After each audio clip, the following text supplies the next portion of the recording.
O amor de Deus.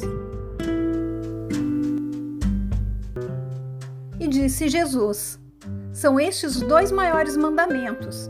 Mateus 22, 37 e 39. Amarás o Senhor teu Deus de todo o teu coração, de toda a tua alma e de todo o teu pensamento. E o segundo, semelhante a este, é: amarás o teu próximo como a ti mesmo. Quando invocamos a Cristo, nos seria mais proveitoso termos sido recolhidos pelo Senhor do que viver neste mundo que jaz no maligno, como está em 1 João 5,19. Em meio a tantas tentações e perigos nos quais podemos vir a tropeçar, como está em 1 Pedro 1,6. No entanto, estamos aqui como peregrinos e forasteiros, ou melhor, como embaixadores de Cristo, com uma missão: sermos luz do mundo e sal da terra, como está em Mateus 5, 13 e 14. O Senhor nos chama e nos envia, muitas vezes como ovelhas em meio a lobos, nos dizendo que não devemos temer e que nenhum fio de cabelo nosso será tocado.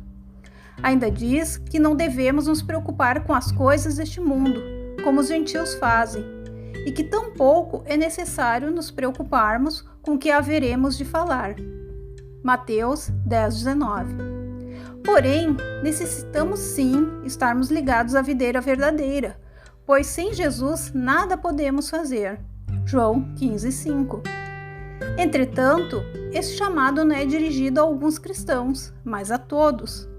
E o mesmo deve ser atendido e cumprido com amor genuíno, uma vez que sem amor somos apenas como barulhentos sinos, como diz 1 Coríntios 3 e 1.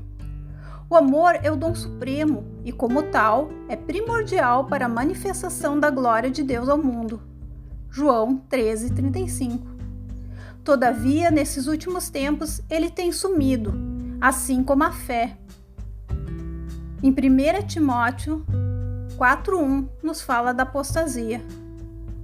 Também em Mateus 24, 12 e 13 fala: o pecado aumentará e o amor de muitos esfriará, mas quem se mantiver firme até o fim será salvo.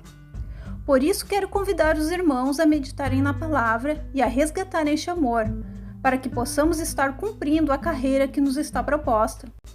Este amor é fundamental para que nos voltemos de forma correta para aqueles que perecem, apiedando-nos de alguns que estão duvidosos e salvando-os, arrebatando-os do fogo, como está escrito em Judas 1, 22 e 23. Ainda, o amor impede que olhemos para o pecador com desprezo ou com rancor, não nos fazendo de juízes, mas, como enviados de Deus, entregando-lhes a mensagem de Cristo e sendo exemplos de boas obras. Em Mateus 5,16 fala: da mesma forma, suas boas obras devem brilhar, para que todos as vejam e louvem seu Pai que está no céu. A palavra fala em 1 Pedro 4,8 que o amor cobre multidão de pecados. Igualmente, em 1 Pedro 1,9 diz que não devemos nos esquecer da purificação dos nossos próprios pecados, pois de outra forma mostramos que estamos cegos, não compreendendo a maravilhosa graça de Jesus ao perdoar-nos. O justo pelos injustos, como está em 1 Pedro 3,18, ou seja, todos nós éramos pecadores no outro tempo, sendo necessário Cristo morrer por nós, pois não havia um justo sequer, necessitando que nós também fôssemos justificados por Cristo. Meditem em Romanos 3,10, Colossenses 2, 13 e 14, Gálatas 1,4 e 1 Coríntios 15, 3. Certa vez, quando os discípulos enviados por Jesus não foram bem recebidos pelos samaritanos, não compreendendo a obra do Mestre, perguntaram se deveriam orar para que aqueles homens fossem castigados. Porém, Jesus os advertiu dizendo: vós não sabeis de que espírito sois, porque o Filho do Homem não veio para destruir as almas, mas para salvá-las. Lucas 9, 52 a 56. Pois, na verdade, o que Jesus ensina em Mateus 5, 44 e 48 é que devemos amar os inimigos e orar pelos que nos perseguem, demonstrando um amor excepcional, apenas possível pela presença do Espírito Santo em nós, como está em Romanos 5,5. Ele ainda fala nos versículos 38 ao 42 de Mateus 5 para não resistirmos ao mal, mas a estes também demonstrar o amor e a fidelidade aos preceitos de Deus, e assim vencer o mal com o bem, como ensina Romanos 12, 21. Isso é o que Deus espera daqueles que professam a fé cristã, que nossa justiça exceda a dos escribas e fariseus, como está em Mateus 5:20. Mas que justiça é essa? A justiça de Deus em nós, nos fazendo justos e nos reconciliando com Ele em seu Filho Jesus, como está em 2 Coríntios 5, 18 e 19. Já que as nossas próprias justiças são como trapo da imundícia, como falou em Isaías 64, 6.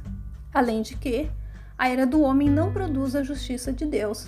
Tiago 1, 20. Infelizmente, a maioria dos cristãos do século XXI tornaram-se arrogantes e soberbos, ficando cegos, como já foi dito, para os propósitos de Deus e focando nos seus próprios. Deste modo, tornaram-se hedonistas, vivendo em busca das bênçãos que Deus pode dar, esquecendo-se assim da proximidade do fim de todas as coisas. 1 Pedro 4,7 e 2 Pedro 3, 10 a 12. Nosso propósito ainda é a salvação das almas e a santificação, sem a qual ninguém verá a Deus. Hebreus 12, 14. Deus não mudou, tampouco seus planos para o homem. Por isso, precisamos resgatar primeiramente em nós, mas também nas famílias, nas igrejas ou onde houver um cristão, o amor precioso para Deus, desejado por tantos, porém desprezado por muitos. Que a graça do Senhor Jesus, o amor de Deus e a comunhão do Espírito Santo seja com todos nós. Amém.